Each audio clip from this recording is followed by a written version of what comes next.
Hey everybody, Jeremy here again. Another week, another chance to talk about John's Revelation.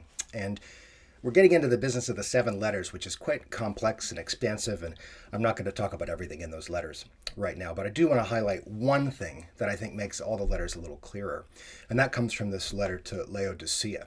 And right at the beginning, Jesus says, you are neither hot nor cold, and because you are neither hot nor cold, I'm going to spit you out of my mouth. Now, when I was growing up in church, this was typically taught to me as you've got to be on fire for Jesus. And if you're not on fire for Jesus, you're lukewarm.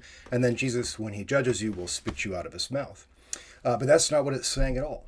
And it's not saying that because there's some cultural background that makes sense of the passage in a fresh way. So we have the city called Laodicea. And one of the characteristics of the city was that they had no natural water source. So they had to bring their water in from other places. Now, to one side, they had the city of Colossae. And Colossae, famously, had really fresh, cold, refreshing water. And they would ship that water into Laodicea.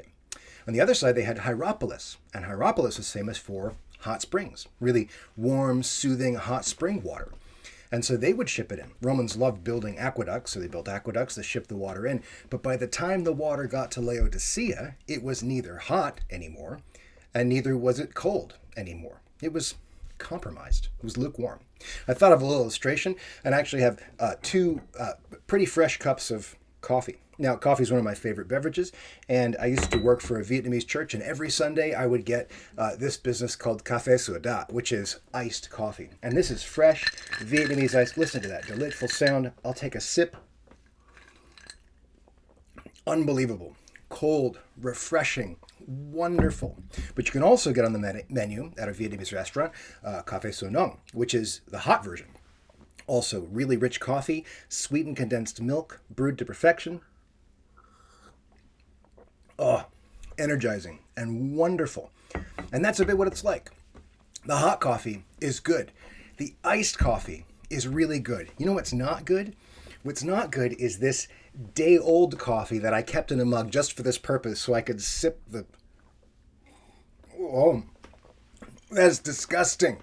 And that's the kind of... Well, that's the stuff that Jesus is going to spit out of his mouth. So, the message to the Laodiceans and the message to us as a church as well is not about your fervor for the Lord. It's about your identity.